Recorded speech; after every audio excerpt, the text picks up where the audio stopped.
Have you ever been completely blacklisted because of a mere assumption of whom you are not, or a baseless conclusion on your original nationality? Have you ever been stigmatized because of the way you look or where you're from? Have you ever been in a situation where you're in love with this man or this woman, but you're forced to let go of that person? You're forced to give up on that love because of a misconceived perception of his or her state of origin, denomination, or maybe ethnicity? Have you ever been in a situation where you're unable to make an honest introduction of yourself because of the fear of being judged for whom you're incorrectly perceived to be? Have you ever been a victim of stereotype? How did you feel? And how did you deal with it? Before I spill my opinion on stereotype, I want us to get a clear picture of what this stereotype is all about. I'll be defining stereotype from Wikipedia. A stereotype is an overgeneralized belief about a particular category of people. It's an expectation that people might have about every person of a particular group. I'll give you two common examples, something I know you can relate to very well. Number one, Anambra rich men are ritualists. As crazy and funny as that may sound, I get that a lot. I don't know if you've heard something like that before, but I actually get that a lot, especially when I try to brag that I'm an Anambrarian and my people are so wealthy, are so hardworking. We cannot have pizza without money. Like we used to hustle tire. Like I take pride in that, like I always brag that I'm an Anambrarian and like I'm always proud of it. And then you hear someone say, the Anambra, like those that do rituals. Now, you might have had something to do with an Anambrarian, maybe one Anambrarian like that is wealthy. Maybe a ritualist, I don't know. But having the belief that every single soul coming out of that particular state that is wealthy is a ritualist, that's stereotype. I'll give you example number 2. Limo State, hey, don't even go there. Those ones, they eat human beings go full. I've been hearing that one since I was little, Now, you might have had something to do with an Imolite. You might have actually been friends with one Imolite and you discover that he's a very diabolic person. You discover that he's a very wicked person. You might have, as a matter of fact, visited one village like that in Imo State, and then you realize that 99.9% of people in that village are very terrible people. But having the belief that every single person coming out of that state is like that's a stereotype, and it's very wrong. Now, from your dictionary.com, stereotyping is not only hurtful, it is also wrong. Even if the stereotype is correct in some cases, yeah, true. There are some assumptions made about a particular category of people that ends up being true. Funny enough, there are some things that are said about a particular village. When you go there, you realize that it's actually true. Like every single soul there, like that's how they are. Like it's more like a norm in their place, that kind of thing. But constantly putting someone down based on your misunderstood belief will not encourage them to succeed. Stereotyping can also lead people to live lives driven by hate and can cause the victims of those stereotypes to be driven by fear. See, stereotype is one of those practices that we might never get to understand the reason or reasons why they occur. But man, that shit has settled for good. It's more like a norm. Okay, I know stereotype has its positive side and its negative side, but I think I'm more interested in addressing the negative side of stereotype, especially in our Nigerian society, and the effect it has on the human mind. Now, negative stereotype, I'll call it what's that word? I'll call it a bastardized form of racism, which has negative psychological impact on the stereotype. Like it leads to early judgmental approach of a person with sentiments attached. Most times, people that even stereotype, they don't even know the amount of psychological trauma that they cause their victims. No one feels hurt more than a person from a stereotyped community or origin, because you see yourself trying to fit in.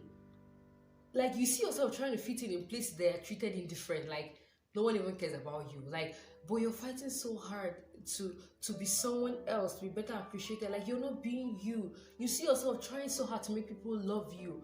That's how depressing it can actually be if you're from a stereotyped community. I've heard stories where two people in love can't even get married to each other because one belongs to a denomination that is considered fake or false. We've heard stories where kids are told not to associate themselves with people of a particular tribe or in a particular state, because they're considered dangerous or harmful. We've seen cases where kids feel like they have a problem because they are not allowed to get involved in activities that their own mates in school indulge in because of reasons that don't make sense. We instill unnecessary fear in these young minds, and they grow up having this specific hatred for things that they don't even understand. I'm telling you the honest truth. Plenty things I've heard, plenty bad things I've heard about some states. It's just from things I've been hearing around different people, specifically Imo State. Like there is a lot of pressure. There's a lot of bad things to say about people from Imo State, But funny enough, I think I've actually met the most amazing Imolites. Like I've met people from these rejected villages, from these rejected states, and they're really amazing. Like they're really, really amazing. And there is this uncomfortability they have when they want to introduce themselves, because they feel like when they say where they're from, now everybody be like, hey, fear them, stuff like that. Like the amount of depression that comes with stereotyping is really, really massive. We don't even know. Funny enough, I've actually not been a victim of stereotype. Like, have I? I don't think so. For all I care at this point in my life, I really do not care what you have to say about my state or where I belong or where I'm from. Whatever you have to say, like, put it in your pocket. That's really none of my business. And I pray I don't really get to that point where I belong, would prevent me from achieving the things I want to achieve. I pray I really do not get to that point. But if you hear stories of those that have been victims of this stereotype, you feel their pain. Funny enough, this stereotype thing, like, I feel it's everywhere. Like, it's everywhere, not just in this country, it's everywhere. Because I have a friend that she traveled to Germany to do her masters. Like, we're done with BSc, so she traveled to Germany to do her masters. We're all feeling her. This thing of I want to be like you. I want to go abroad to find out my study. Like, it's everyone's dream. If you have the money, like if you have the money, you would always want to like leave this country, like run away and try somewhere else, somewhere brand new. And everybody wants to do the whole abroad thing. So like we're really feeling her, like wanted to be in her shoes. When she got back, like she was trying to tell us how her stay had been there. Like she was trying to give us the gists of how it has been over there.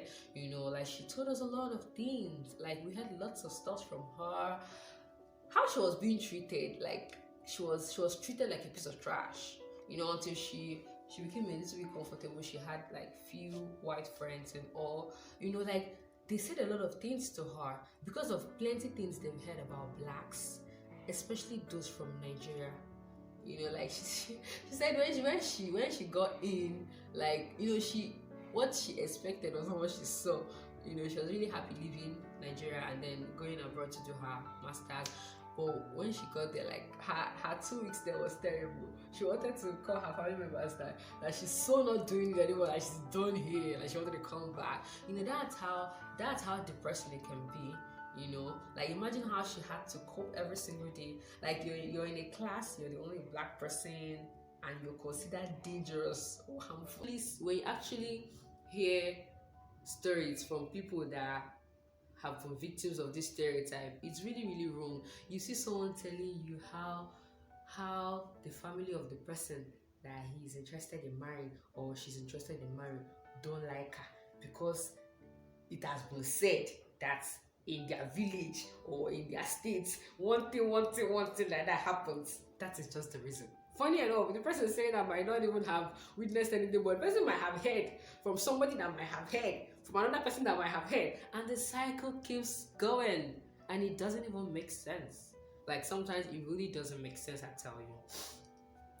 My dear, I don't know if it's too hard for me to ask for us to live in peace and unity and love Is it so much to ask? It's not so much to ask. Like, what if we just live and let other people live peacefully? Like, see, in all honesty, this stereotype thing, I've actually had it a lot on my mind because I've talked to a lot of people that have actually been victims of this stereotype, and it has really not been funny. It has really not been funny. Do you know that this fear now, like this fear that has been instilled in us, like it affects us a little. It's not even a little, a lot. Because me like this now, it's not making me feel any village that they tag bad to, like, okay, they know them for this particular thing. I now feel so scared because I'll just feel like, if I get involved now, they might eat me up, stuff like that. But it's really wrong, because when you're saying stuff like that, besides somebody that is from that village, and maybe the person is a good person, the person is just an innocent child that was unlucky enough to be brought up in that village, like it's really heartbreaking. It's really, really heartbreaking. Like, I think nothing, I beg Jerry. It's not too much to ask for us to live in peace and unity. I don't think it's too much. Anyway, guys, okay, I would always say subscribe to my channel. Have you subscribed? I'm looking at you that is watching me talk right now. Have you subscribed? It's there. There's something like subscribe. You just click it, subscribe, like, comment, share for your girl. I would always appreciate it. Like, I appreciate every single subscriber. Like, it means a lot to me. All right, guys.